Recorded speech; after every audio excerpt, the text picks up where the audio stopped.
ముందుగా తండ్రి అయిన దేవునికి కృతజ్ఞతాస్తుతులు. అదేవిధముగా కూడి ఉన్న సంఘమునకు ప్రభువును రక్షకుడునైన యేసుక్రీస్తు నామమున అందరికీ వందనాలు తెలియజేస్తూ ఉన్నాం. మరి మనము గత కొద్దిగా కాలము నుంచి మనము ప్రసంగి గ్రంథాన్ని ధ్యానిస్తూ ముందుకు వస్తూ ఉన్నాం. ప్రసంగి గ్రంథంలో మరి 3 అధ్యాయాలను మనము ముగించి ఉన్నాం. 3 అధ్యాయాలను ముగించి మరి మనము 4వ అధ్యాయంలోకి వచ్చాం. 4వ అధ్యాయంలో మనము మొదటి వచనాన్ని ధ్యానించడం అనేది జరిగింది. ప్రసంగి గ్రంథము 4వ అధ్యాయం 1వ వచనం నుంచి మరలా మనం చదువుకుంటూ ముందుకు వెళ్దాం.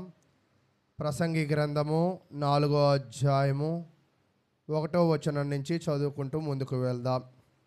పిమ్మట సూర్యుని క్రింద జరుగు వివిధమైన అన్యాయ క్రియలను గురించి నేను యోచించి తిని, బాధింపబడువారు ఆదరించు దిక్కులేక కన్నీళ్లు విడుచుదురు, వారిని బాధపెట్టువారు బలవంతులు గనుక ఆదరించువాడు ఎవడునూ లేకపోయెను. ఇక్కడ దేవుని వాక్యము మనము గత వారంలో ఏం నేర్చుకున్నామంటే, సొలొమోను మహారాజు గారు ఏం తెలియజేస్తున్నారంటే, భూమి మీద లేదా సూర్యుని క్రింద, భూమి మీద అన్నా లేదా సూర్యుని కింద అన్నా కూడా మొత్తము అని అర్థం. ఎలాంటి పరిస్థితులు ఆవరించి ఉన్నాయి, ఈ భూమి మీద ఎలాంటి రోజులు ఉన్నాయి అనేది మనం చూసినట్లయితే అన్యాయమైన పరిస్థితులు ఉన్నాయంట. అన్యాయమైన పరిస్థితులు అంటే బలము కలిగిన వాళ్ళు బలము లేని వారిని బాధ పెట్టడము, ధనికులు ధనము లేని వారిని బాధ పెట్టడము, ఉన్నవారు లేని వారిని బాధ పెట్టడము. అంటే సొలొమోను ఇక్కడ ఏం చెప్తున్నాడంటే, భూమి మీద జనాలు బాధింపబడుతున్నారు. ఎవరి ద్వారా బాధింపబడుతున్నారు అంటే, గొప్పవారి ఎడల. గొప్పవారు తక్కువ వారిని ఎప్పుడూ కూడా బాధిస్తూ ఉన్నారు అనేది తెలియజేస్తూ ఉన్నాడు. సొలొమోను కాలంలో కూడా జనులు కొంతవరకు బాధపడ్డారు అనే విషయాన్ని మనము చదివాం. ఎలాగ బాధింపబడ్డారు అంటే, సొలొమోను గోపురాలు కట్టాలంటే డబ్బులు పన్నును వసూలు చేశాడు. ఎవరి దగ్గర? ప్రజల దగ్గరే. పట్టణమును కట్టాలన్న డబ్బుల్ని ఏం చేశాడు? వసూలు చేశాడు. ఎక్కడ? ప్రజల దగ్గరే. అంటే ప్రజల దగ్గరే డబ్బులు వసూలు చేయగా ప్రజలకు అది ఏమైందంట? భారమైంది లేదా బాధ కలిగింది అని. అయితే ఈరోజు కూడా మనము చూస్తూ ఉంటాం, కొన్ని మనకి చాలా బాధగా ఉంటూ ఉంటాయి, కొన్ని చాలా భారముగా ఉంటూ ఉంటాయి. వీటన్నిటిని చూసి సొలొమోను ఏమైపోయాడంటే చాలా నిరాశపడిపోయాడు. ఈ జీవితంలో బాధింపబడేవారు ఉన్నారు, బాధపడేవారు కూడా ఉన్నారు. అయితే ఈ జీవితము పరిస్థితులను చూస్తూ ఉంటే నాకు ఒకటి అనిపిస్తుంది అని చెప్తున్నాడు. జీవితపు పరిస్థితులను చూస్తుంటే ఏమనిపిస్తుందంట? ఒకటి అనిపిస్తుంది. ఏంటి అనిపిస్తుందంటే, 2వ వచనంలో దాని వివరణ తెలియజేస్తున్నాడు. ప్రసంగి గ్రంథము 4వ అధ్యాయము 2వ వచనాన్ని చదవండి. ప్రసంగి గ్రంథము 4వ అధ్యాయము 2వ వచనము.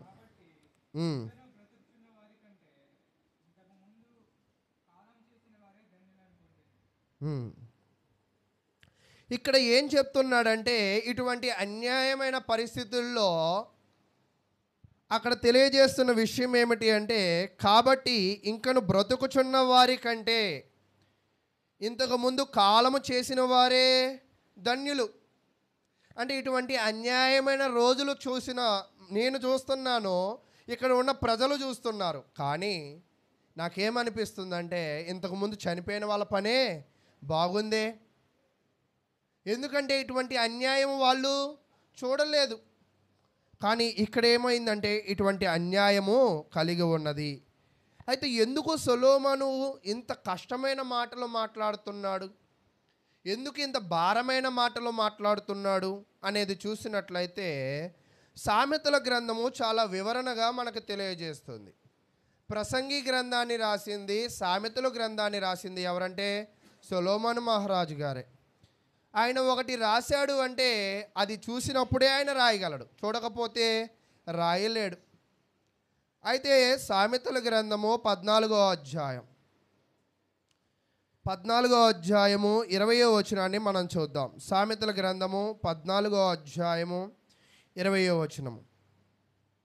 దరిద్రుడు తన పొరుగువారికి అసహ్యుడు, ఐశ్వర్యవంతుణ్ణి ప్రేమించువారు అనేకులు.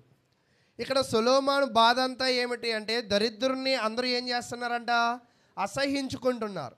లేని వారిని అందరూ ఏం చేస్తున్నారంట, అన్యాయము జరిగిస్తున్నారు.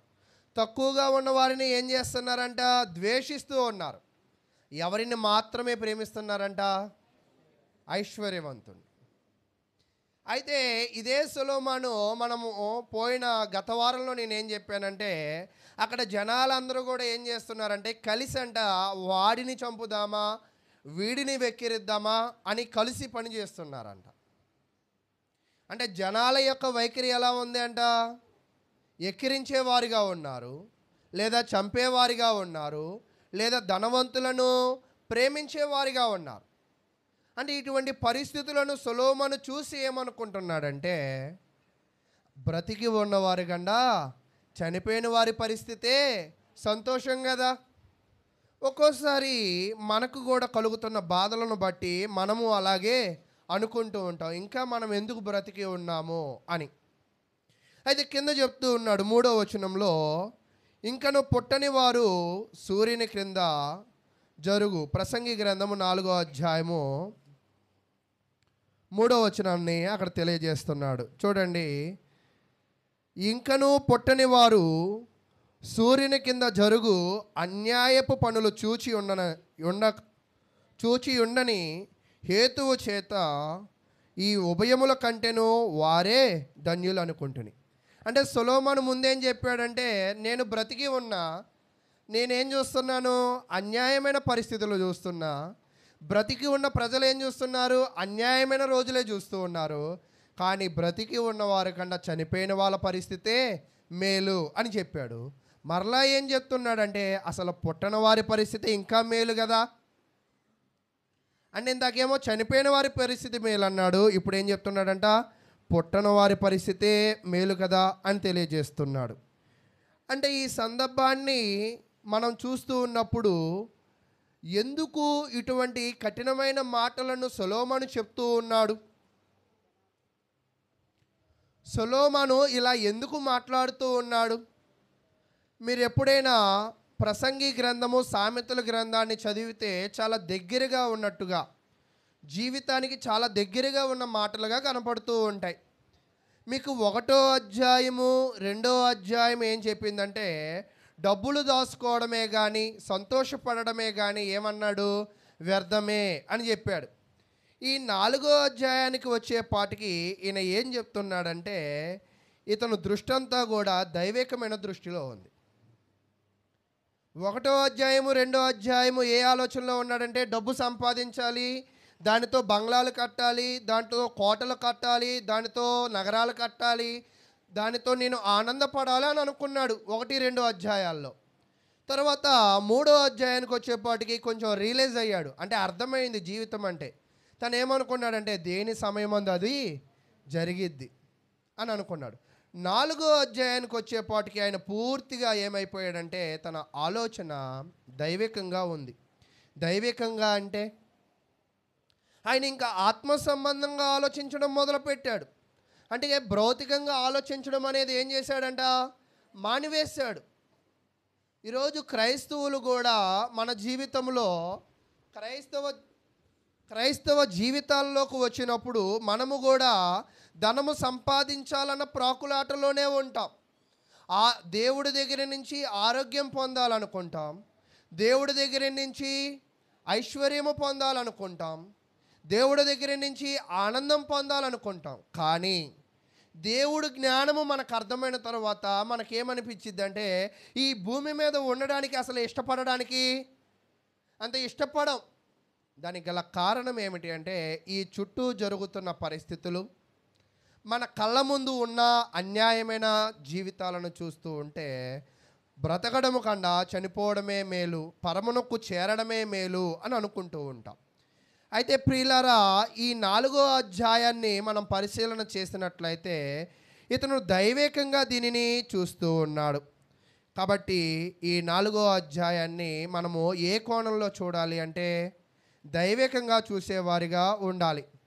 కాబట్టి ఈరోజు మీరు ఈ 4వ అధ్యాయాన్ని చూస్తున్నప్పుడు దైవికమైన ఆలోచనలు కలిగి దీనిని చూడవలసిన వారై ఉన్నారు. అయితే నేను వీటిలో అవుట్లైన్స్ అంటారు కదా, ప్రప్రదమైన మాటలు, వాటిని నేను తెలియజేస్తాను. ఏంటి ప్రప్రదమైన మాటలు అంటే, మొదట ఏం చెప్పాడు? అన్యాయమైన పరిస్థితులు కనపడుతున్నాయి అని చెప్పాడు కదా. తర్వాత ఏం చెప్తున్నాడంటే, బ్రతకడం కన్నా చనిపోవడమే, ముందు చనిపోయిన వాళ్ళు మేరు, పుట్టినవారు మేలని చెప్తున్నాడు. తర్వాత ఏం చెప్తున్నాడంటే, ఇతను సంపద అంటే డబ్బు ఉంటుంది కదా, డబ్బు ఎప్పుడు కూడా మనిషిని ఏం చేసిద్ది అంటే ఒంటరి వాణినిగా మార్చివేస్తుంది. ఈ డబ్బు కోసము ప్రతి మనిషి ఏం చేస్తున్నాడంటే, ఈ ఆదాయం కోసం మనిషి ఏం చేస్తున్నాడంటే నిద్ర మానుకుంటున్నాడు, విశ్రాంతిని మానుకుంటున్నాడు, కుటుంబ బాధ్యతలను మానుకొని ఎల్లవేళలా కూడా దేనిని సంపాదించుకుంటున్నాడంట? డబ్బును సంపాదించుకుని దేనిని వదులుకుంటున్నాడు? నిద్ర మానుకుంటున్నాడు, అంటే విశ్రాంతిని, కుటుంబాన్ని విడిచిపెడుతున్నాడు, బాంధవ్యాలను విడిచిపెడుతున్నాడు. అయితే ప్రియులారా, తర్వాత ఏం చెప్తున్నాడు అంటే, ఈ జీవితంలో మనము ఎలా నడుచుకోవాలంటే జ్ఞానముగా నడుచుకోవాలి. ముందేం చెప్పాడంటే, అన్యాయమైన పరిస్థితులు చూసా కాబట్టి పుట్టనవాని పరిస్థితే మేలని చెప్పాడు. ఎందుకంటే బ్రతికి ఉన్న ప్రతి ఒక్కళ్ళు కూడా వాళ్ళ దృష్టి దేని మీద పెట్టారంట? సంపద మీద పెట్టారు, ఐశ్వర్యం మీద పెట్టారు. వాటి మీద పెట్టడం వల్ల దేనిని విడిచిపెట్టారంట? కుటుంబాన్ని విడిచిపెట్టారు, విశ్రాంతిని విడిచిపెట్టారు, ఒంటరి వాడైపోయాడు. ఈరోజు మీరు చూడండి, కొంతమంది సంపద అనే దాని మీద పెట్టుకుని ఇతర దేశాలు వెళ్ళిన పరిస్థితులు ఉంటాయి, ఇతర ప్రాంతాలు వెళ్ళిన పరిస్థితులు ఉంటాయి. ఎవరిని విడిచిపెట్టి వెళ్ళాలి? కుటుంబాలు విడిచిపెట్టాలి. అలా విడిచిపెట్టిన కుటుంబాలను మీరు ఎప్పుడైనా పరిశీలన చేయండి, డబ్బు ఉండిద్ది కానీ ఏముండదు. సరే, ఇది మనకు తెలిసినా కూడా మనం కూడా ఒక్కోసారి ఏం చేస్తాం? ఇదే పని చేయడానికి మనల్ని, మన పిల్లలను ప్రేరేపిస్తాం. కానీ లోకంలో సామెతలు కూడా కొన్ని ఉంటాయి, కలిసి ఉంటే కలదు సుఖం అంటే. ఇలాంటివి మాట్లాడడానికి బాగుంటాయి కానీ ఆచరించడానికి మనం ఏం చేయమంట? ఇష్టపడం. కానీ సొలొమోను తను ఆత్మ సంబంధమైన జ్ఞానముతో, దైవికమైన దృష్టితో ఈ విషయాలు చెప్తున్నాడు. అయితే తర్వాత ఏం చెప్తున్నాడంటే, ఒక వ్యక్తి తన జీవితంలో జ్ఞానముగా నడుచుకోవాలి. అంటే ఈరోజు చాలామంది ఎలాగ పడితే అలాగ అడుగులు వేస్తూ ఉంటారు. అలాగ వేయడానికి దేవుడు ఇష్టపడడం లేదు. ప్రతి ఒక్క వ్యక్తి ఏ పని చేసినా కూడా ఎలాగ వేయాలంట? జ్ఞానముగా అడుగులు వేయాలి. ఈరోజు చాలామంది తప్పు చేసిన తర్వాత తలపట్టుకుంటారు. ఎందుకు? అయ్యో అక్కడ ఆలోచిస్తే బాగుండు అని అనుకుంటూ ఉంటారు. అయితే దేవుడు ఏం చెప్తున్నాడంటే, అవును నిజమే, ఈరోజు మనము చేసే ప్రతి పనికి ముందుగా మనం ఏం చేయాలంట? ఆలోచన చేసి జ్ఞానముగా సలహాలు అడగాలంట ముందు. ఈరోజు ఈ విషయాలన్నీ కూడా మనము ఇక్కడ నేర్చుకుంటాం. కాబట్టి ప్రియులారా, ప్రసంగి గ్రంథము 4వ అధ్యాయము 1-2 వచనాలేమో అన్యాయమైన పరిస్థితుల గురించి చెప్తున్నాయి. 2-3 విషయాలు ఏం చెప్తున్నాయంటే, ఒక వ్యక్తి బ్రతకడం కన్నా దానికన్నా ముందు చనిపోయిన వాళ్ళ పరిస్థితే బాగుంది, అసలు పుట్టనవాని పరిస్థితి ఇంకా బాగుంది అనేది తెలియజేస్తూ ఉన్నాడు. అయితే 3వ వచనానికి వచ్చేద్దాం. 4వ వచనానికి, ప్రసంగి గ్రంథము 4వ అధ్యాయం. అయితే 4వ అధ్యాయానికి వెళ్ళే ముందుగా ఒక వ్యక్తి జీవితము గురించి చూద్దాం. ఇర్మియా గ్రంథము 20వ అధ్యాయం. ఇర్మియా గ్రంథము 20వ అధ్యాయము 18వ వచనాన్ని చదువుదాం. ఇర్మియా గ్రంథము 20వ అధ్యాయము 18వ వచనాన్ని చదువుదాం. కష్టమును దుఃఖమును చూచుటకై నా దినములు అవమానముతో గతించిపోవునట్లు నేనేలా గర్భములో నుండి వెడలెతిని. ఇక్కడ భక్తుడైన ఇర్మియా ప్రవక్త ఏం చెప్తున్నాడంటే, ఈ లోకములో ఉండే బాధలు చూడడానికి, ఈ లోకములో ఉండే కష్టము చూడడానికి, ఈ లోకములో ఉండే దుఃఖము చూడడానికి నేనెందుకయ్యా తల్లి కడుపులో నుంచి బయటకు వచ్చా? అంటే ఈరోజు భక్తితో జీవించినప్పుడు, విశ్వాసముతో జీవించినప్పుడు, నీతి న్యాయములతో జీవించినప్పుడు మనకి ఎన్నో బాధలు ఖచ్చితంగా ఎదురవుతాయి. ఎన్నో అన్యాయపు పరిస్థితులు ఖచ్చితంగా మనకేమవుతాయంట, ఎదురవుతాయి. అయితే కానీ మనము ఏం చేయకూడదంటే నిరాశపడేవారిగా ఉండకూడదు. కాబట్టి ప్రియులారా, ఈ ప్రసంగి 4వ అధ్యాయంలో దేవుడైన యెహోవా మనకేం తెలియజేస్తున్నాడంటే, మనము నిరాశపడకూడదు అనే విషయాలను మనకు తెలియజేస్తూ ఉన్నాడు. అయితే 4వ వచనాన్ని మనం పరిశీలన చేద్దాం.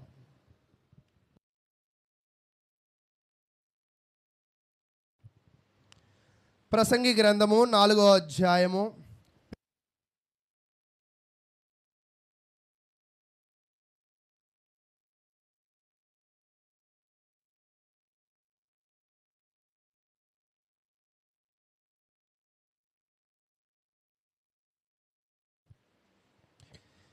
అయితే 4వ వచనంలో ఏం చెప్తున్నాడంటే, ఒక వ్యక్తి తన జీవితంలో సంపాదిద్దామని చెప్పి, లేదా బాగా బ్రతకాలని చెప్పి కష్టము వెనక పరిగెత్తి దేనిని విడిచిపెట్టాడంట, కుటుంబాన్ని విడిచిపెట్టాడు, ఒంటరివాడైపోతున్నాడు. అయితే 4వ వచనం చెప్తూ ఉంది, మరియు కష్టమంతయు నేర్పుతో కూడిన పనులన్నీయు నరులకు రోష కారణములని నాకు కనపడెను. ఇక్కడ దేవుడైన యెహోవా ప్రసంగి ద్వారా మనకేం తెలియజేస్తున్నాడంటే, చాలామంది కూడా కొంతమందిని చూసి ఇన్స్పైర్ అయ్యే వాళ్ళు ఉంటారు. కొంతమందిని చూసి వాళ్ళలాగా బిల్డింగ్ కట్టాలని అనుకుంటారు, వాళ్ళలాగా బ్రతకాలి అని అనుకుంటారు. అలా అనుకుని రోషం తెచ్చుకుంటారంట. ఇక్కడ చెప్తున్నాడు చూడండి, మరియు కష్టమంతయు నేర్పుతో కూడిన పనులన్నీయు నరులకు రోష కారణములని. నరుడికి ఏమొస్తుందంట, రోషము వస్తుంది. అయితే రోషము అంటే అర్థం చెప్పగలరా మీరు? రోషము అంటే అర్థం ఆవేశమా, పౌరుషం, ఇంకా రోషం అంటే అర్థం అదేంటి ఆలోచిస్తున్నారు? రోషం అంటే అర్థం ఏంటి? అయితే ఒకవేళ హీబ్రూ భాషలో రోషం అంటే అర్థం ఏంటంటే అసూయ. అంటే రోషం అంటే ఏంటంట, అసూయ. తరువాత మరొక పర్యాపదము ఆశ, ఉత్సాహము, కసి అంటారు కదా, పోటీ పడడం. చాలామంది జనాలు ఏంటంటే, మరి భర్తలకి కసి లేకపోయినా, పౌరుషం లేకపోయినా, పోటీ లేకపోయినా భార్య ఏం చేసిద్దంటే, మీ అన్నయ్యని చూసి నేర్చుకో, నీతో పాటు పుట్టినోడేగా, ఏం చేశాడు, ఇల్లు కట్టాడు. మీ అన్నయ్యని చూసి నేర్చుకో, వాళ్ళ ఆవిడికి ఏం కట్టాడు, ఒక వస్తువు కొన్నాడు. అంటే ఈరోజు భార్యలు భర్తలో ఏం చేస్తారంట, అంటే భార్యలను అనడం లేదు, ఎక్కువ శాతం జరిగే పనులను నేను తెలియజేస్తున్నా. అంటే ఇక్కడ దేవుడు కూడా ఏం చెప్తున్నాడంటే, ప్రతి నరుడు కూడా దేనికి పోతున్నాడంట, రోషమునికి పోతున్నాడు. రోషం అంటే అసూయ పడుతున్నాడు, లేదా ఆశపడుతున్నాడు, లేదా పోటీ పడుతూ ఉన్నాడు. కానీ దేవుడైన యెహోవా ఏం చెప్తున్నాడంటే, ఒక వ్యక్తి తన జీవితంలో రోషముకు పోయి ఆశపడడము, రోషముకు పోయి కసిగా పనిచేయడము, అదంతా కూడా ఏంటంట, 4వ వచనం చెప్తున్నాడు, విధియు వ్యర్థముగా నొకడు గాలికి పట్టుకొనుటకై చేయు ప్రయత్నము వలె నున్నది. అంటే ఒక వ్యక్తి పౌరుషముగా కుటుంబాన్ని విడిచిపెట్టి సంపాదన పనిలో పడి వాళ్ళను చూసి వీళ్ళను చూసి అది సంపాదించాలి ఇది సంపాదించాలని పరిగెత్తడం కూడా ఏంటంట, వ్యర్థమే. అది ఇక్కడ సొలొమోను మహారాజు తన జీవితంలో చెప్తున్న ముఖ్యమైన విషయాలు ఏమిటి అంటే, జీవితంలో చాలా వ్యర్థమైన పనులు ఉన్నాయి. ఆ వ్యర్థమైన పనులు మనం ఏం చేస్తున్నామంట, చేస్తూ ఉన్నాం. నిజంగా ఈరోజు ఎదుటివాడికి ఉద్యోగం వచ్చి వాళ్ళకు వస్తున్న జీతం మీద అసూయపడే వాళ్ళు కూడా ఈరోజు ఉన్నారు. అందుకే ఎవరు కూడా వాళ్ళకి మేలు జరిగితే నలుగురికి చెప్పుకోరు. ఎందుకని? ఏడుస్తారనో దిష్టి పెడతారనో కొన్ని సామెతలు ఉంటాయి కదా. ఒక్కోసారి ఆశ్చర్యం ఏంటంటే, నరులు చేసే పని ఒక చిన్న విషయాన్ని నేను చెప్పి ముందుకు వెళ్తా.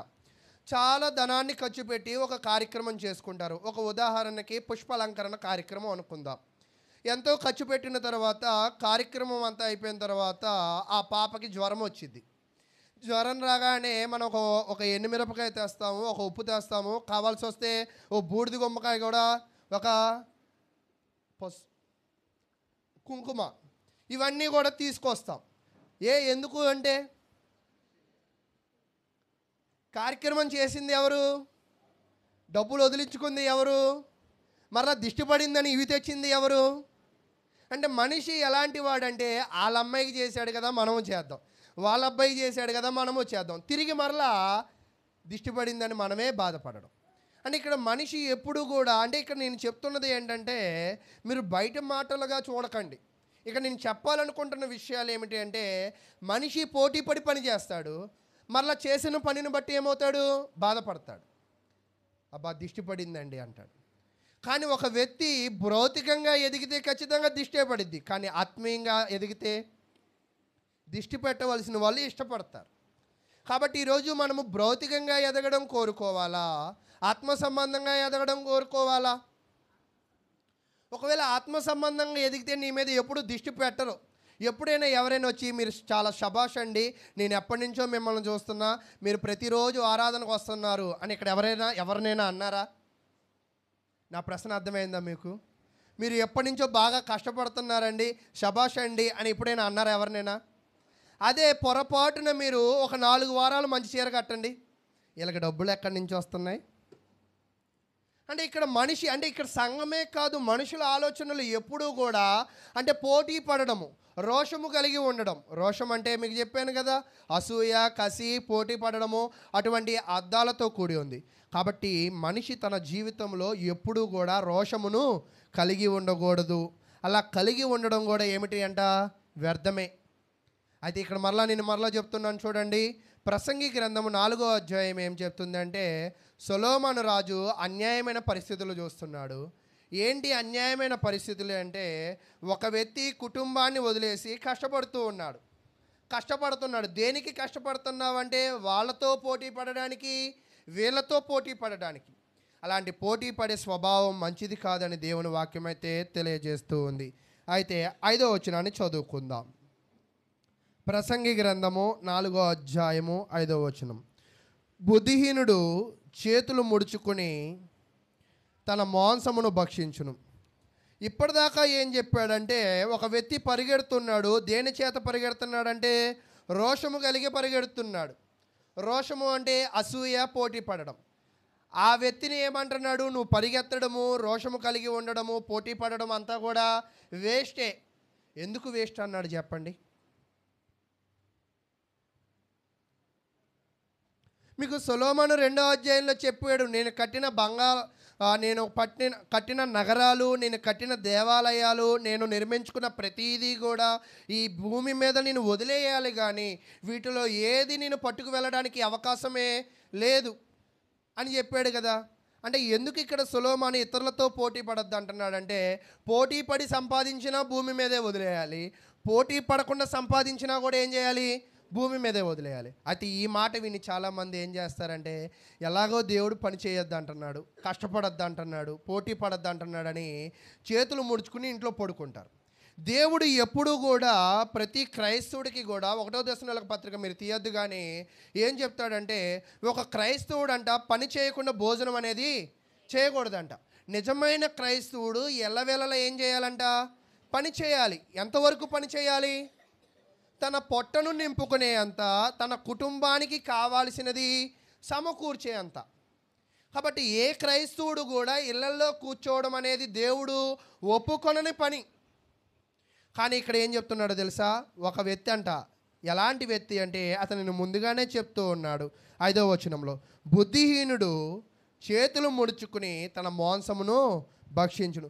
అంటే జ్ఞానము లేనివారు, ముందు జాగ్రత్త లేనివారు, దేవుని యొక్క భయభక్తులు లేని వాళ్ళు ఏం చేస్తారంట, సమయమును వృధా చేసుకుని తన దృష్టి దేని మీద పెట్టాడంటే భోజనము మీద పెట్టి చేతులు ముడుచుకుని ఇళ్లలోనే కూర్చుంటున్నాడు అని తెలియజేస్తున్నాడు. కాబట్టి ప్రియులారా, ఇక్కడ 2 రకాల వ్యక్తుల గురించి చెప్తున్నాడు. ఒక వ్యక్తి ఏమో పోటీ పడుతున్నాడు, ఒక వ్యక్తి ఏమో ఇంట్లో కూర్చుంటున్నాడు. పోటీ పడే వ్యక్తిని నువ్వు అనవసరంగా పోటీ పడుతున్నావు అంటున్నాడు. ఇంట్లో కూర్చునే వ్యక్తిని కూడా ఏం చెప్తున్నాడు, నువ్వు అనవసరంగా ఇంట్లో కూర్చుంటున్నావు అంటున్నాడు. మరి మనిషి ఎలాగుండాలి? మనకి రావాల్సిన పాయింట్ ఏంటి? ప్రశ్న, మనిషి ఎలా ఉండాలి? నా మాటలు మీకు అర్థమవుతున్నాయా? చూడండి, కీర్తనల గ్రంథము 37వ అధ్యాయం. కీర్తనల గ్రంథము 37వ అధ్యాయం 16వ వచనాన్ని మనం చదువుకుందాం.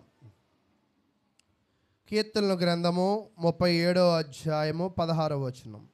నీతిమంతునికి కలిగినది కొంచెమైనను బహుమంది భక్తిహీనులకు అన్న ధన సమృద్ధి కంటే శ్రేష్టం.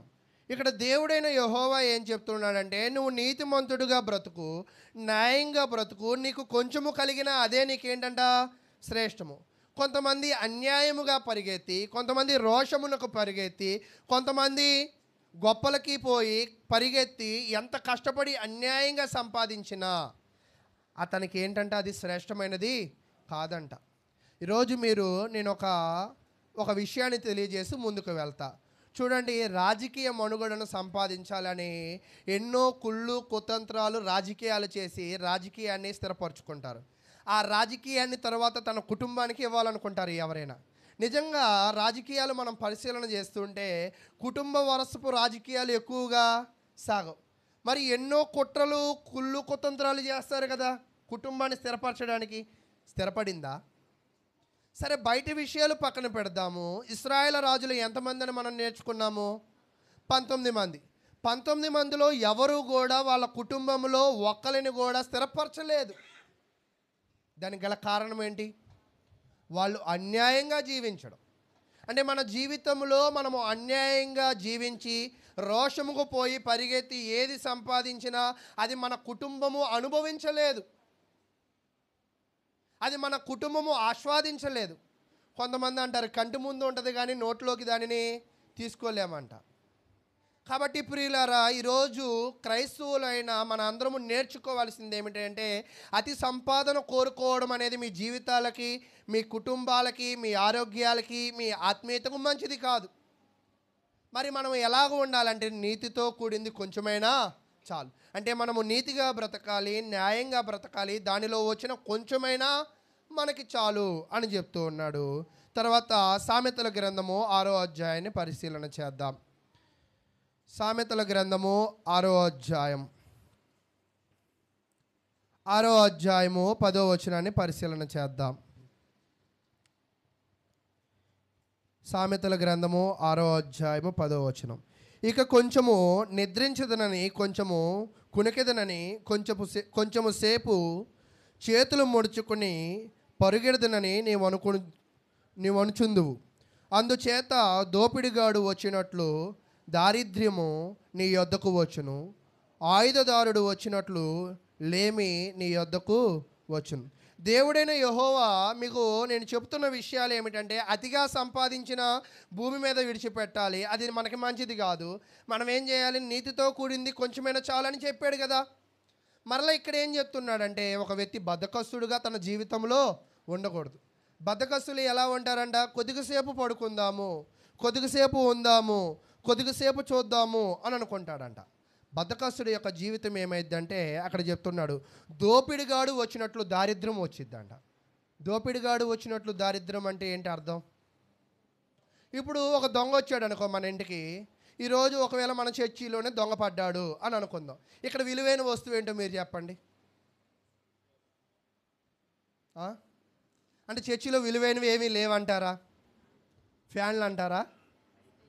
స్పీకర్స్, ఇంకా ఫ్యాన్లు కూడా, ఇంకా ఆ? దబరాలా? దబరాలు కూడా. సరే, ఒక దొంగ వచ్చాడు. వచ్చి దొరికింది కదా, ముందు కూలింగ్ క్యాను, ఎండాకాలం వచ్చింది కదా, కూలింగ్ క్యాన్ అవసరం, ముందు కూలింగ్ క్యాన్ ఒకరోజు తీసుకెళ్ళాడు. రెండో రోజు స్పీకర్ తీసుకెళ్ళాడు. మూడో రోజు ఇది తీసుకెళ్ళాడు. అలా తీసుకెళ్తాడు దొంగ ఎప్పుడైనా? మరి ఎలా తీసుకెళ్తారు? మీకు దొంగతనంలో ఎక్స్పర్ట్లా మీరు? మరి మీరు ఎలా చెప్తున్నారు? అంటే ఎక్కడైనా చూసారా పోనీ అలా దొంగతనాలు చేయడాలు? అంటే మనం చూడక్కర్లేదు, చేయక్కర్లేదు, కానీ మనకు అర్థమవుతుంది దొంగోడు అంటే ఏంటి. ఎప్పుడు ఒక్కొక్కటి పట్టుకెళ్ళడు, వచ్చాడంటే మొత్తం కూడా సర్దుకెళ్ళిపోతాడు, ఆడికి విలువ ఉన్నా విలువ లేకపోయినా. ఒక్కోసారి మేము బయట ప్రార్థనలకు వెళ్తాం, పెద్ద సూట్ కేసు బ్యాగులు పట్టుకెళ్తాం, ఏముండదు, బైబిల్ ఉంటుంది. ఒక్కోసారి బండి మీద పెడతాం, వద్దు బ్రదరు దాంట్లో ఏం లేదన్న సంగతి నీకు తెలుసు, నాకు తెలుసు, తీసుకెళ్ళేవాడికి తెలియదుగా, ఆడేం చేస్తాడు, తీసుకెళ్ళి ఏమీ లేదని పడేస్తాడు.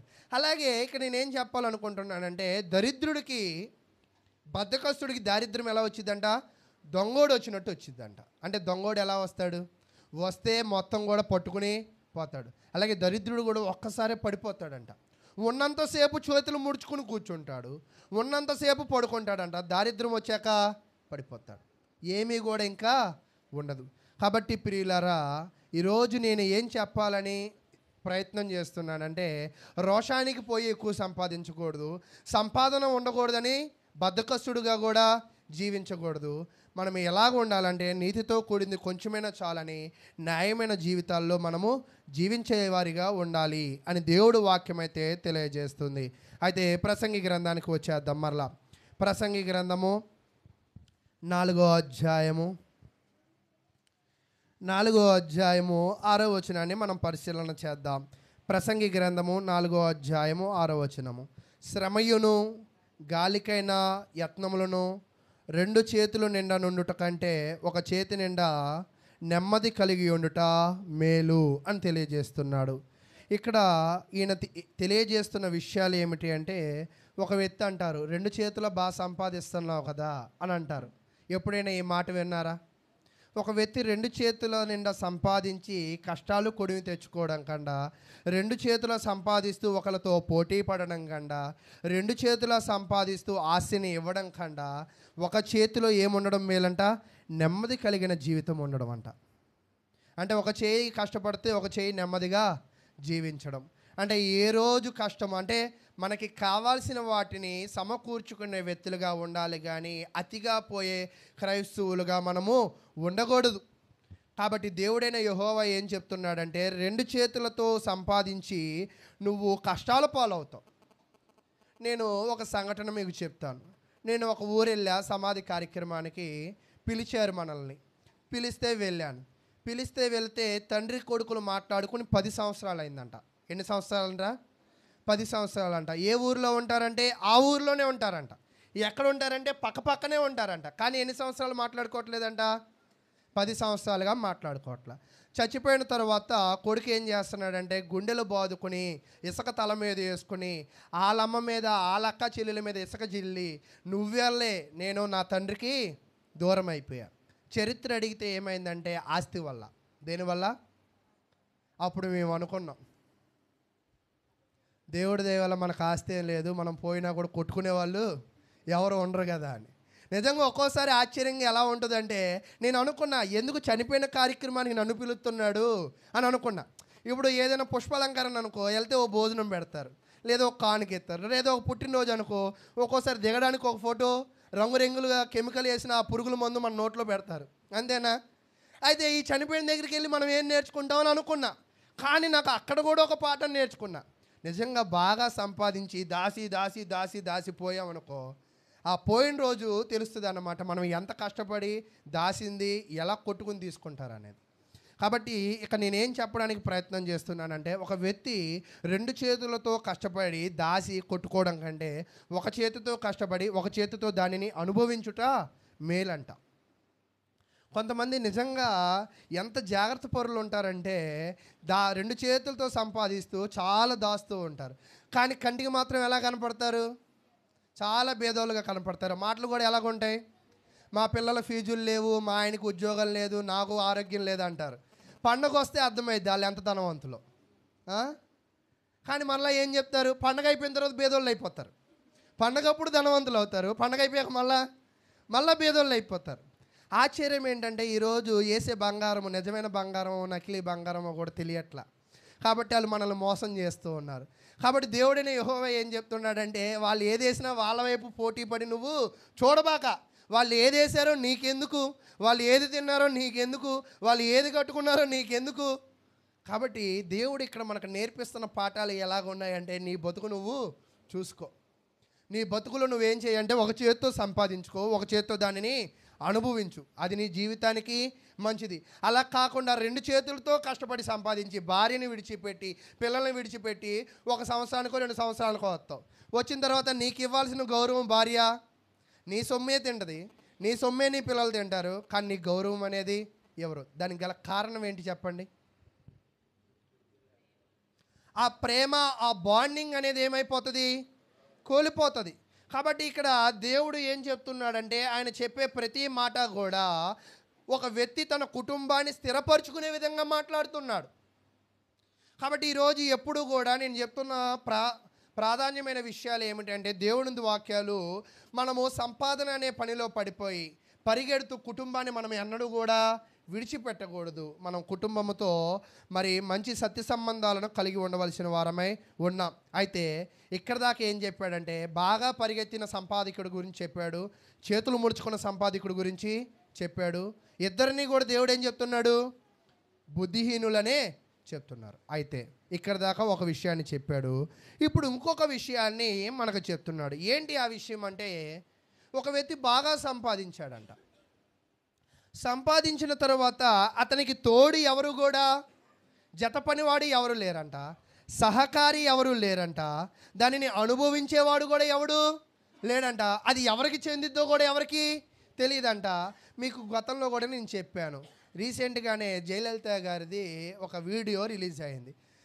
16,000 పట్టు చీరలు అంట. ఎన్ని చీరలు అండి? 16,000ఏనా? కరెక్టే విన్నానా? మీరు కరెక్ట్గానే విన్నారు. అయితే అంటే 16,000 పట్టు చీరలు ఏం చేసిందంట? గవర్నమెంట్ తీసేసుకుంది. ఈరోజు మనం ఎంత కష్టపడి దాసినా ఒక్కోసారి అది ఎవరో ఒకరికి చెందాల్సిందే, కానీ అది మనం ఎన్నడూ కూడా పట్టుకు వెళ్ళలేం. అయితే ఇక్కడ ఒక వ్యక్తి గురించి చదువుదాం. 7వ వచనం, ప్రసంగి గ్రంథము 4వ అధ్యాయము 7వ వచనాన్ని చదువుకుందాం. నేను ఆలోచింపగా వ్యర్థమైనది మరొకటి సూర్యుని కింద నాకు కనబడెను. ఒంటరిగా నున్న ఒకడు కలడు, అతనికి జతగాడు లేడు, కుమారుడు లేడు. నేను అడుగుతాను, ఎంతమంది లేడా అనేది బాగా చూడాలి. ఒంటరిగా ఉన్న ఒకడు కలడు, వాడికి ఎవరు లేరంట? జతగాడు లేడు, కుమారుడు లేడు, సహోదరుడు లేడు. అయినను అతడు ఎడతెగక కష్టపడును.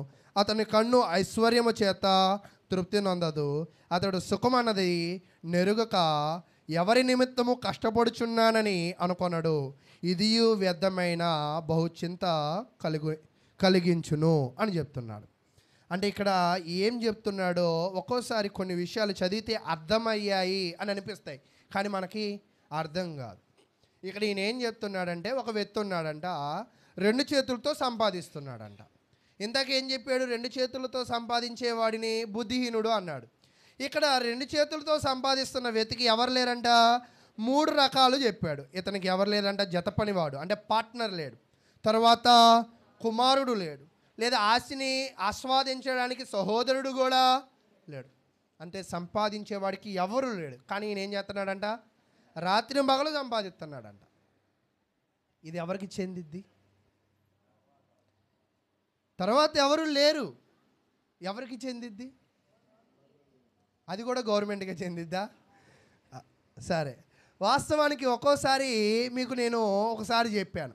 ఏంటంటే, ఇందిరాగాంధీకి 2 బిడ్డలు ఉన్నారు. ఎవరెవరు? రాజీవ్ గాంధీ, సంజయ్ గాంధీ.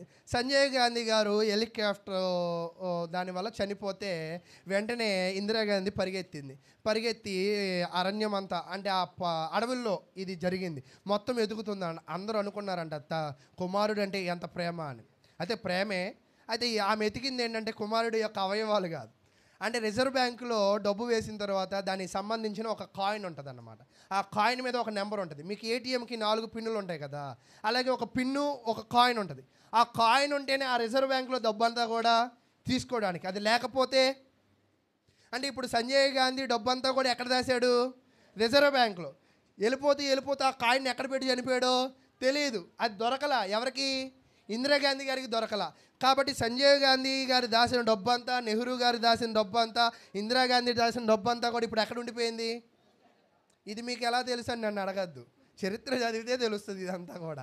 కాబట్టి నేనేం చెప్తున్నానంటే, ఒక్కోసారి ఎంతో కష్టపడి దాస్తాం, అదేమైద్ది? ఇలా మూలపడిపోతూ ఉంటాయి. తర్వాత అది రిజర్వ్ బ్యాంకులు తీసేసుకుని వాళ్ళ కోసం ఖర్చు పెట్టుకుంటూ ఉంటారు. కాబట్టి ఈరోజు నేను మీకు తెలియజేస్తున్న విషయం ఏమిటి అంటే, ఇక్కడ కూడా ఇతను ఒంటరి వాడంట. ఎందుకు కష్టపడుతున్నాడో తెలియదంట. కాబట్టి ప్రియులారా, మన జీవితంలో మనము ఎవరిని సంపాదించుకోవాలంటే, ఒక స్నేహితుడిని సంపాదించుకోవాలి, ఒక కుమారుని సంపాదించుకోవాలి, ఒక జత పనివాడినైనా సంపాదించుకోవాలి. అటువంటి లేని జీవితము వ్యర్థమే.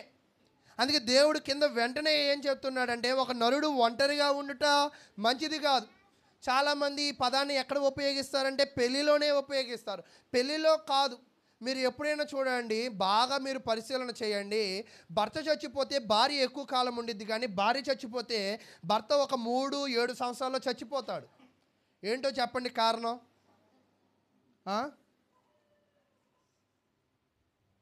అలాంటి వికెట్లు మన దగ్గర లేవు, లేకపోతే అడిగేవాళ్ళం. నా ప్రశ్న మీకు అర్థమైందా? భర్త చచ్చిపోతే భార్య ఎక్కువ కాలం ఉండేది, కానీ భార్య చచ్చిపోతే భర్త ఉండలేడు. ఎందుకు? సంపాదించేది ఎవరు? భర్తే. కానీ సంపాదించేవాడు ఉన్నా కూడా ఎక్కువ కాలం ఏం చేయలేడంట, బ్రతకలేడు. కారణం ఏంటి? ఇప్పుడు నేనే ఉన్నాను అనుకోండి, పొద్దున్న నాకు బ్రష్ మీద పేస్ట్ ఒకళ్ళు వేయాలి, అన్నానికి ఒకళ్ళు పెట్టాలి, పెట్టిన 10 నిమిషాలు నేను లేచి తింటాను, మళ్ళీ కడిగేది ఎవరు? వాళ్ళే. మళ్ళీ దాన్ని మళ్ళీ పెట్టేది ఎవరు? వాళ్ళే. ఒకవేళ వాళ్ళే లేకపోతే అవన్నీ ఎవరు చేసుకోవాలి? మనం చేసుకోవాలి. ఏంటి నా జీవితం ఇలాగైపోయింది అని అప్పుడు దేనిలో పడతాం? మనం ఆలోచనలో పడతాం. ఈ ఆలోచనలో మనల్ని ఏం చేసిద్ది అంటే, మెల్లగా మనల్ని మృంగేసిద్ది. అందుకే దేవుడు ఎప్పుడు కూడా ఒక వ్యక్తి ఒంటరిగా ఉండకూడదని చెప్తున్నాడు. అలాగని ఈరోజు వృద్ధాప్యంలో ఉన్న వాళ్ళు పెళ్లి చేసుకోబాకండి.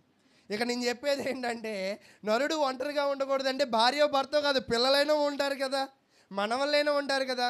కానీ ఈరోజు చాలామంది ఆశ్చర్యమైన విషయం ఏంటంటే, ఒంటరిగా ఉండడానికి ఇష్టపడతారు. కానీ దేవుడు ఏం చెప్తున్నాడంటే, ఒక మనిషి ఎప్పుడు కూడా ఎలా ఉండకూడదంట? ఒంటరిగా ఉండకూడదు, కలిసి ఉండాలి. కానీ ప్రశాంతత కావాలని ఏమనుకుంటున్నారు కొంతమంది? విడిపోయి ఉందాం అనుకుంటారు. కానీ ఎప్పుడైతే విడిపోతామో అప్పుడే ప్రశాంతత కోల్పోతాం. ఎప్పుడూ కూడా ఒక కుటుంబం అనేది కలిసి ఉండాలి. అది కష్టమైనా నష్టమైనా కలిసి ఉండడమే.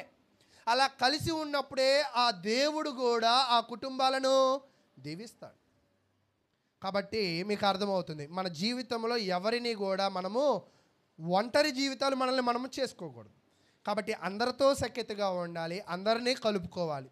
అందరూ మనతో ఎప్పుడు కలుసుకుంటారు? మన నోరు, మన హృదయపు ఆలోచనలు సరిగా ఉన్నప్పుడు మనల్ని కలుపుకుంటారు. ఈ నోరు హృదయ ఆలోచనలు సరిగా లేదనుకోండి, కొంతమంది ముసలోళ్ళు అంటారు, వీళ్ళకి ఇలాగే జరగాలే, వయసులో ఉన్నప్పుడు ఎన్ని చేశారో మీకు తెలియదులే అని అంటూ ఉంటారు. అయితే ఒకవేళ మనం అలా అయినా కూడా మనల్ని అనొచ్చేమో. కాబట్టి వయసులో ఉన్నప్పుడే మన బ్రతుకును చక్కగా తిద్దుకోవాలి.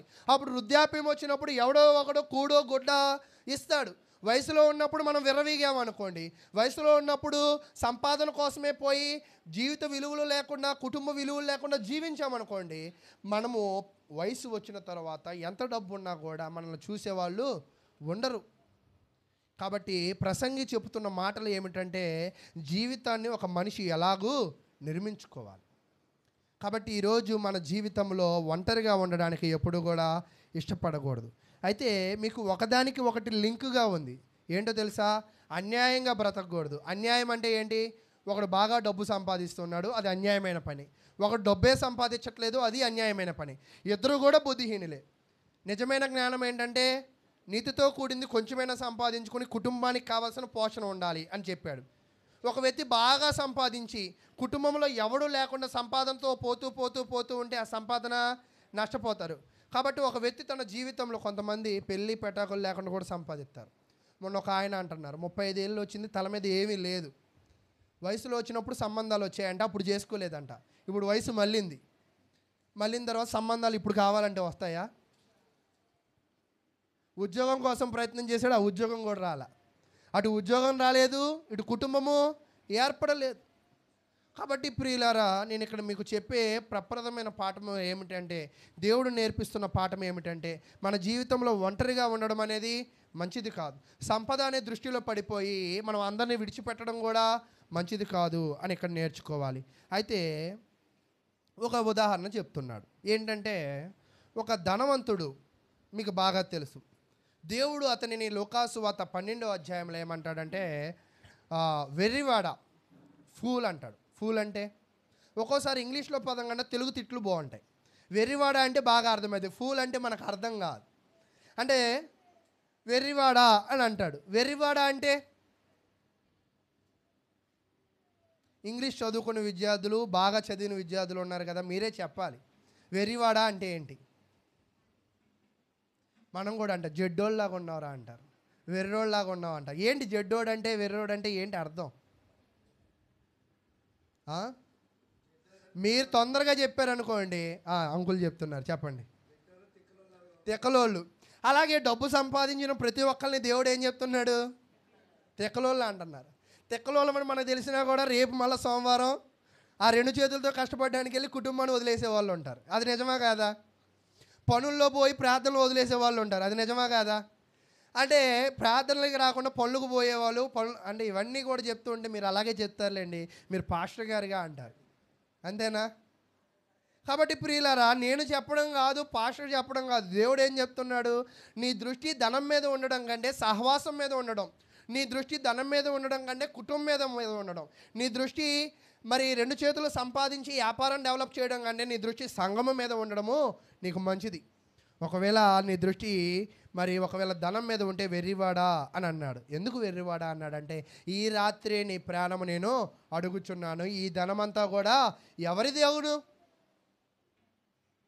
కాబట్టి ప్రియులారా, నేనేం తెలియజేస్తున్నానంటే, మన జీవితంలో మన దృష్టి దేని మీద పెట్టాలి? కాబట్టి సంగమం మీద పెట్టాల్సి. అయితే ఈరోజు ఇప్పటిదాకా మీరు చెప్తున్నారు, ఏమండి నేను సంపాదించుకోవాలి అనట్లేదండి, కానీ దేవుడు నాకు బాగా డబ్బు ఇస్తున్నాడు, ఏం చేయాలి? అలాంటి వాళ్ళు కూడా ఉంటారు. నాకు సంపాదించాలని లేదు, బాగా కూడగట్టాలని లేదు, కానీ దేవుడు నాకేమిస్తున్నాడు? ధనం ఇస్తున్నాడు. అవును, ప్రతి ఒక్క వ్యక్తికి ఒక్కోసారి నీవున్న మంచితనాన్ని బట్టి, నువ్వున్న భక్తిని బట్టి, నువ్వు అడక్కముందే దేవుడు నీకు కావాల్సిన వాటన్నిటిని కూడా దయచేస్తాడు. అయితే వచ్చినప్పుడు నీకు వచ్చిన ధనాన్ని నువ్వు ఎలా ఉపయోగించాలో కూడా చెప్తున్నాడు. ఒక ధనవంతుడైన కుర్రోడు వస్తాడు, వచ్చినప్పుడు నీతో నేను తిరుగుతానయ్యా అంటాడు. సరే తిరుగుదులే, తిరగడానికి కాళ్ళు చేతులు బట్టలు కాదు ఇంకోటి కూడా కావాలంటాడు. ఏంటిది? ఆస్తి కావాలంటున్నాడా? హృదయం కావాలంటున్నాడా? అంటే నా వెనక నువ్వు కాళ్ళు చేతులతో తిరిగితే కుదరదు, నా వెనక నువ్వు ఎలా తిరగాలంట? హృదయముతో, దేవుని వాక్యము నీ హృదయముతో పెట్టుకుని తిరగాలి, అప్పుడే నీకు ప్రయోజనం అని చెప్పాడు. దేవుని వాక్యం ఏం చెప్తుందంటే, నీ ధనమును అమ్మి బేదలకు ఇమ్ము. అంటే బేదలకు ఇమ్ము అంటే నిజముగా ఈరోజు మనం చేయగలిగే స్థితిలో ఉన్నప్పుడు బేదలకు ఇవ్వడం నేర్చుకోవాలి. ఎప్పుడైనా కూడా మన జీవితంలో జోబులో ఒక 20 రూపాయలు పెట్టుకుని నన్ను ఎవరైనా అడుక్కునే వాళ్ళు ఉంటే వేద్దాము అని అనుకునే స్వభావం మనకు ఉంటుందా? పోనీ లేనోళ్ళు వీళ్ళు ఉన్నారు, వాళ్ళ కోస్తో కొంత చేయగలుగుదాం అని అనుకుంటామా? ఎందుకు మనం అనుకోలేకపోతున్నామంటే అన్యాయం అంతా మనలోనే ఉంటుంది. ఎందుకని? ఎప్పుడు దాచుకుందాము అని అనుకుంటూ ఉంటాం. ఆ దాసి పురుగులు ఏం పడతాయి? పురుగులు పడితే ఆ డబ్బు చెదపడుతుంది, కానీ మనం ఎవరికి కూడా ఇవ్వం. ఇది ఎప్పుడు మనకు అర్థమైందంటే 2018 నవంబర్ 8 బాగా అర్థమైంది. ఏంటి ఆ రోజు జరిగింది? నారాయణ గారు ప్రార్థన పెట్టుకున్నారు. అది కాదు నేను చెప్పేది. నేను చెప్పాలనుకుంది ఏంటంటే, నోట్లు మార్పిడి. బేదలకు ఇచ్చేయచ్చుగా, చెత్త కుండీలో పడేశారు, కానీ బేదలకు ఎవరు కూడా ఇవ్వలా. ఇప్పుడు కూడా కొంతమంది ఇదిగో దొరికినాయి అంటున్నారు. నేను చెప్తున్నవి నిజాలేనా? కాబట్టి ప్రియులారా, ఇక్కడ అన్యాయం అంటే ఏంటంటే ఎదుటివాడికి ఇవ్వకపోవడం. నీకు కలిగిన దానికంటే ఎక్కువ ఉంటే నువ్వేం చేయాలంటే ఎదుటివాడికి ఖచ్చితంగా ఇవ్వాలి. ఈరోజు మనం ఎప్పుడైతే ఇస్తామో దేవుడు అప్పుడు మనకి ఇస్తాడు. చూడండి, అపోస్తుల కార్యములు 20వ అధ్యాయం 35వ వచనాన్ని మనం చదువుకుందాం. అపోస్తుల కార్యములు 20వ అధ్యాయము 35వ వచనాన్ని మనం చదువుకుందాం. మీరును ఇలాగూ ప్రయాసపడి బలహీనులను సంరక్షించవలననియు పుచ్చుకొనుట కంటే ఇచ్చుట ధన్యము. దేవుడు ఏం చెప్తున్నాడంట? మీరు ప్రయాసపడుతున్నారు, మీరు పొందవలసిన దానికంటే ఒకవేళ ఎక్కువ వస్తుంది. మీరు పొందిన దానిలో మీరు ఏం చేయాలంట? బలహీనులను సంరక్షించాలి. బలహీనులను సంరక్షించాలంటే, బలహీనులు అంటే ఎవరు? ఈరోజు చాలా ఆశ్చర్యంగా ఉంటుంది. ఏంటంటే సంఘాల్లో సినిమాకి వెళ్ళడానికి టికెట్ కొనుక్కున్నోళ్ళు, పెద్ద ఫోన్లు వాడడానికి రీఛార్జీలు వేసుకునేవాళ్ళు, వీళ్ళు భేదవాళ్ళు అనుకునే సంఘం ఒక్కోసారి వీళ్ళకి సహాయం చేస్తుంది. సహాయం ఎవరికి చేయాలంట? బలహీనులు. బలహీనులు అంటే ఇంగ్లీష్లో చెప్పండి పోనీ, మీకు బాగా అర్థమైంది కదా. Week person. వీక్ అంటే ఏంటి అసలు? కొంతమంది అంటారు వీళ్ళు వీక్గా ఉన్నారా అంటారు. టైఫాయిడ్ వచ్చిన దగ్గర నుంచి వీక్ అయిపోయిన బ్రదరు, మలేరియా వచ్చిన దగ్గర నుంచి వీక్ అయిపోయిన బ్రదర్ అంటారు కదా. వీక్ అంటే ఏంటి? నిలబడలేని స్థితిలో, బ్రతకలేని పరిస్థితులు. ఈరోజు నిజముగా సంఘములో ఎవరైనా ఏదైనా ఆశించినప్పుడు వాళ్ళు ఎలా ఉండాలంటే, అసలు బ్రతకలేకపోతున్నాను, నాకు రోజు గడవట్లా అని అనేవాళ్ళు ఎవరైనా ఉన్నారా ఈరోజు? అటువంటి బలహీనులను ఏం చేయాలంట? బలపరచాలి. అలా కాకుండా నీ గొప్పకో గోసుకోపోయి నువ్వు వ్యాపారం ఏదో చేసి కోర్టులో అప్పు అయిపోయి, నువ్వు గొప్పకో గోసుకోపోయి నిజమైన బంగారం అనుకుని నకిలీ బంగారం తీసుకుని, నువ్వు గొప్పకో గోసుకోపోయి ఎవడికో 2 రూపాయలకో 5 రూపాయలకో వడ్డీ ఇచ్చి అప్పుల పాలైపోయి, నేను బేదోడిని అయిపోయాను బ్రదరు, నేను అప్పులైపోయాను బ్రదరు, బాధలన్నీ నా చుట్టూ ఉన్నాయి బ్రదరు అంటే వాళ్ళు కాదు బలహీనులు. బలహీనులు అంటే ఎవరో తెలుసా? Week person. బ్రతకడానికి మనుగడే లేని వాళ్ళు. అలాంటి వాళ్ళు బైబిల్లో ఒకళ్ళ పేరు చెప్పండి మీరు. భేద విధవరాలా? ఇంకా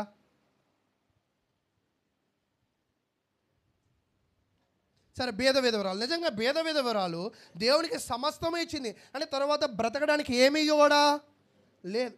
ఇప్పుడు దేవుడు ఖచ్చితంగా ఆమెకి సహాయం చేస్తాడా లేదా? చేస్తాడు. ఈరోజు నిజంగా చాలామంది ఒక్కోసారి నాకు వినపడుతూ ఉంటాయి కదా, అనిల్ బ్రదర్ వచ్చిన తర్వాత మాకు కొన్ని సంఘంలో నుంచి రావాల్సిన తగ్గుతున్నాయి అన్నారు. దేవుడు ఇవ్వాలనుకుంటే ఇస్తాడు, అనిల్ బ్రదర్ ఇవ్వాలనుకుంటే ఎవడు? అర్థమైందా? కాబట్టి ప్రియులారా, నేను చెప్పే విషయం ఏమిటి అంటే, మనము సంఘములో నుంచి ఎప్పుడు ఇతరుల దగ్గర నుంచి ఎప్పుడు ఆశించాలంట? మనము బాగా వీక్గా ఉన్నప్పుడు. మనలో బలం ఉండి ఇతరుల దగ్గర ఆశిస్తే అలాంటి వాడిని ఏమంటున్నాడంట? బుద్ధిహీనుడు. చేతులు ముడుచుకొని ఇంట్లో కూర్చుని ఇతరుల మీద నువ్వు ఆశపడితే నిన్నేమంటారంట? బుద్ధిహీనుడు అనే అంటారు. నీకు ఒక కుటుంబం ఉంది, నీకు ఒక కుమార్తె ఉంది, నీకు ఒక కుమారుడు ఉన్నాడు, నీకు ఒక భర్త ఉన్నాడు, లేదా నీకు ఒక కుటుంబ వ్యవస్థ ఉంది. నువ్వు దానిని చెక్కదిద్దుకొని నువ్వు కష్టపడి నువ్వు బ్రతకాలి. దేవుడు ఏం చెప్తున్నాడంటే, పుచ్చుకొనుట కంటే ఇచ్చుటే ధన్యం. నువ్వు ఎప్పుడు పుచ్చుకునేవాడిగా ఉండద్దు, నువ్వు ఎప్పుడు ఇచ్చేవాడిగా ఉండంట. ఎవరైనా ఒకవేళ ఇస్తానన్నా కూడా నువ్వేం చేయకూడదంట? తీసుకోవడానికి ఇష్టపడకూడదు. ఎందుకంటే నువ్వు బలహీనుడు కావు. నువ్వు తీసుకున్నావంటే నువ్వేమని ఒప్పుకున్నట్టు? బలహీనుడు.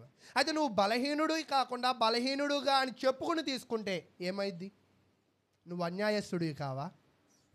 అటువంటి అన్యాయమైన పని నువ్వు చేసిన వాళ్ళం కాదా? కాబట్టి ఈరోజు నేను చెప్పే విషయం ఏమిటంటే, నిజముగా ప్రతి ఒక్కళ్ళు కూడా బలహీనులకు సహాయం చేయాలి. ఎలాంటి బలహీనులకు చేయాలి? కొంతమంది అంటారు, నా దగ్గర కొంచెం ధనం ఉంది బ్రదరు, మరి సంఘంలో భోజనాలు పెట్టినా ఇలా విధవరాలకి ఇవ్వనా లేదా ఇలా అంటారు.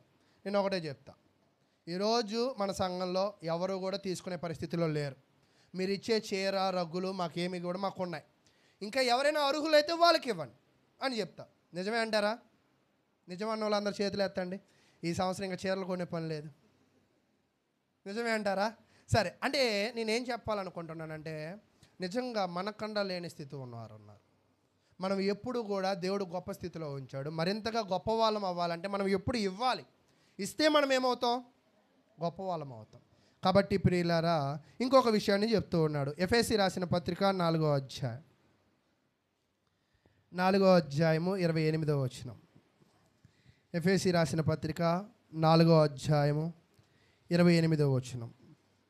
దొంగిలివాడు ఇక మీదట దొంగిలక అక్కరగల వానికి పంచిపెట్టుటకు వీలు కలుగు నిమిత్తము తన చేతులతో మంచి పని చేయుచు కష్టపడవలెను. ఒక వ్యక్తి ఎలాగూ ఉండాలి అంటే, తన చేతులతో ఏమవ్వాలంట? కష్టపడాలి. ఈరోజు చాలామంది కూడా ధనాన్ని ఎలా ఎక్స్పెక్ట్ చేస్తున్నారంటే, షార్ట్ కట్గా ఎక్స్పెక్ట్ చేస్తున్నారు. అంటే తక్కువ సమయంలో కుబేర్లం అయిపోవాలి అని అంటూ ఉంటారు కదా, అలా ఎక్స్పెక్ట్ చేస్తున్నారు. అటువంటి ఆలోచనలకు దేవుడు దూరముగా ఉంటాడు. చాలామంది ఆశ్చర్యం ఏంటంటే, మేము గొప్పవాళ్ళు అవ్వాలని ప్రార్థన చెయ్యి అని అంటూ ఉంటారు. మేము కూడా వెర్రోళ్ళం కదా, మేము చేస్తాం. కానీ దేవుడు అది వింటాడా? నా మాట మీకు అర్థమైందా?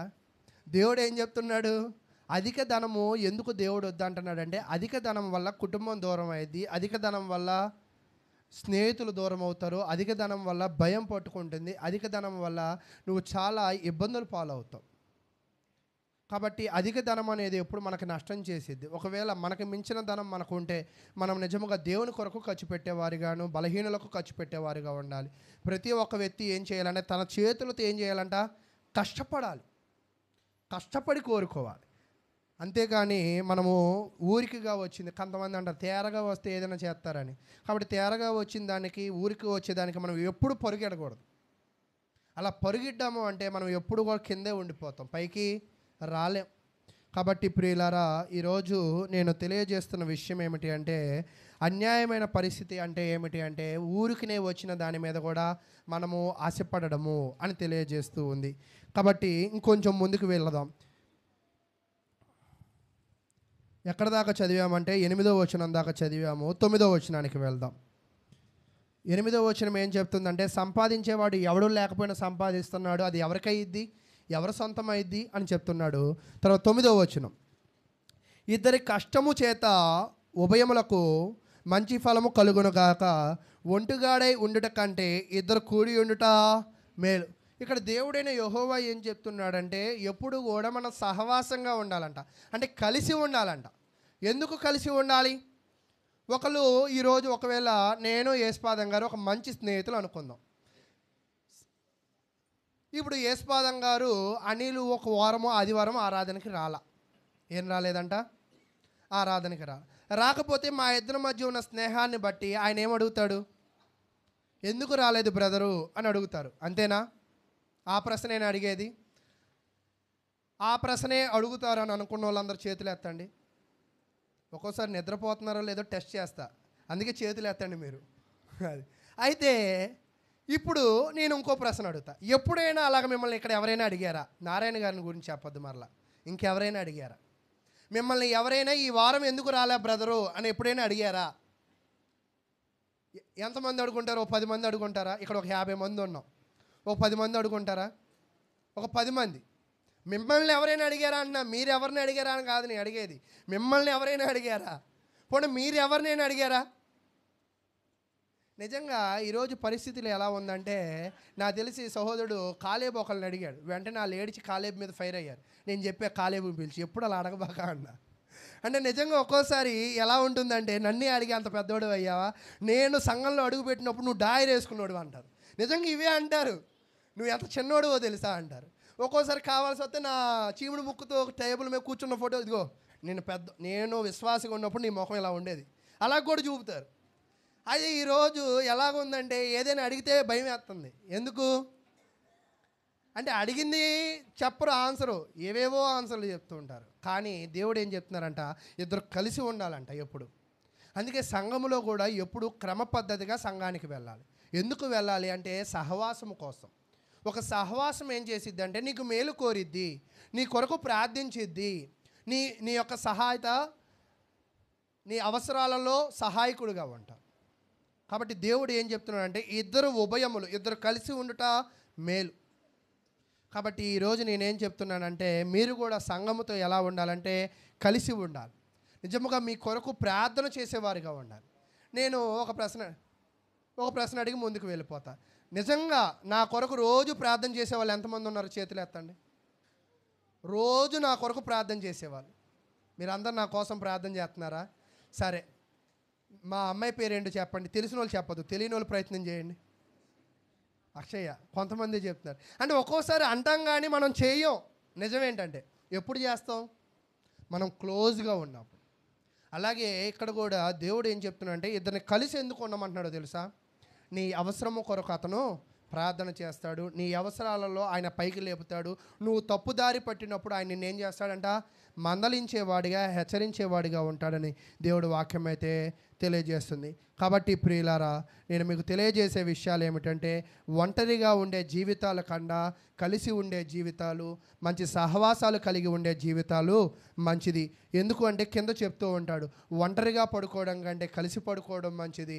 ఎందుకు అంటే ఎవరైనా మన మీద పడి మనల్ని దొంగిలించినా, మనల్ని ఇబ్బంది పెట్టినా కూడా మనము తిరిగి వాళ్ళతో ఏం చేయగలమంటే యుద్ధము చేయగలము.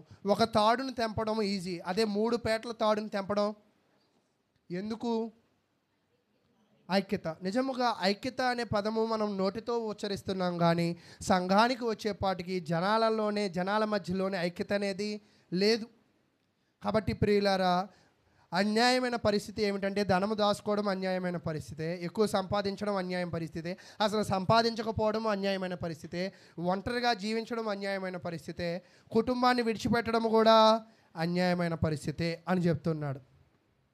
చెప్తూ 13వ వచనంలో మరొక కోణంలోకి వెళ్ళాడు. ఏంటి అంటే ఇక్కడ 2 వ్యక్తులు ఉన్నారంట. ఒక వ్యక్తి అంటే సీనియర్, ఒక వ్యక్తి జూనియర్.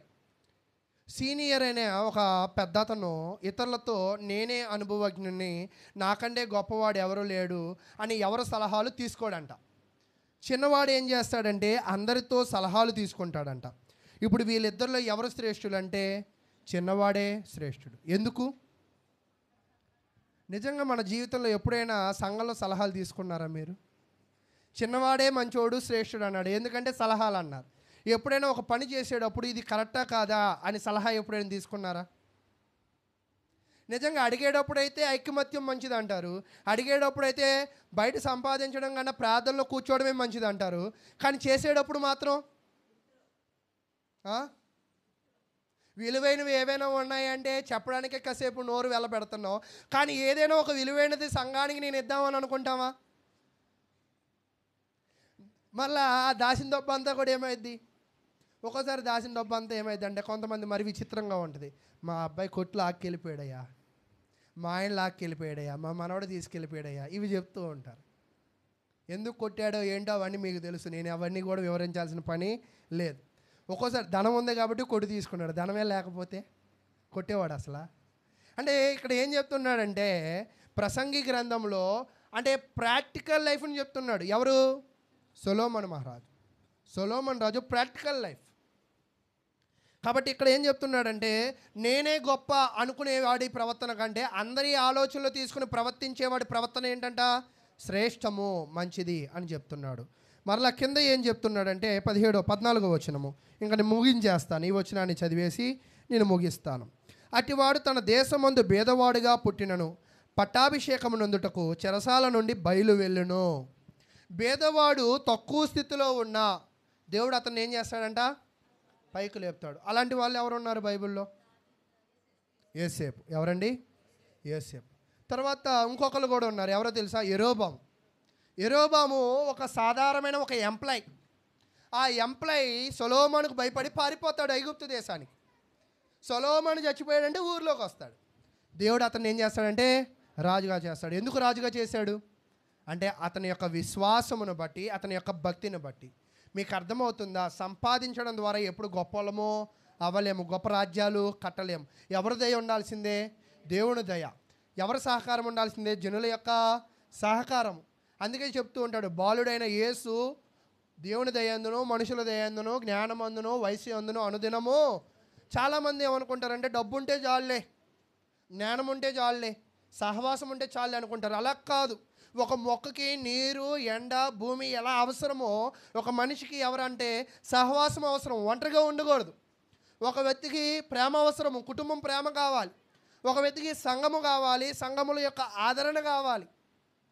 అది న్యాయమైన పరిస్థితి. కాబట్టి ప్రియులారా, సంఘము నుంచి మీరు ఒకవేళ వీటిని పొందగలిగితే మిమ్మల్ని దేవుడు గొప్ప స్థితిలో చేస్తాడని తెలియజేస్తూ ఈ 4వ అధ్యాయం అంతా చెప్పిన విషయం ఏంటంటే అన్యాయమైన పరిస్థితులు చూసా, న్యాయమైన జీవితం ఏంటంటే ఇది, అన్యాయమైన జీవితం అంటే ఏంటో ఇది అని తెలియజేశాడు. కాబట్టి ప్రియులారా, నేను చెప్తున్నది ఒకటే, మరలా చెప్తున్నాను, మీరు వ్యాపారాలు, ఉద్యోగాల పనుల్లో పడి దేవుని సంఘమును లేదా కుటుంబాలను ఖచ్చితంగా విడవద్దు. ఎంత వస్తే అంత, దాంతోనే మీరు తిని బ్రతకడానికి ప్రయత్నం చేయండి. అలాగే మీరు జీవించండి. మనం ఏదో మన వెనక వాళ్ళకన్నా గొప్ప వాళ్ళమై సంపాదిద్దాం అనుకుంటారు. మన వెనకోళ్ళు బ్రతికారు, మన తర్వాత వాళ్ళు కూడా బ్రతుకుతారు. వెనకది మార్చలేము, ముందుది మార్చలేము. ఈ జీవితంలో మనం దేవుణ్ణి తెలుసుకొని జీవించడమే జీవితం అని తెలియజేస్తూ దేవుని వాక్యాన్ని నేను ముగిస్తూ ఉన్నాను.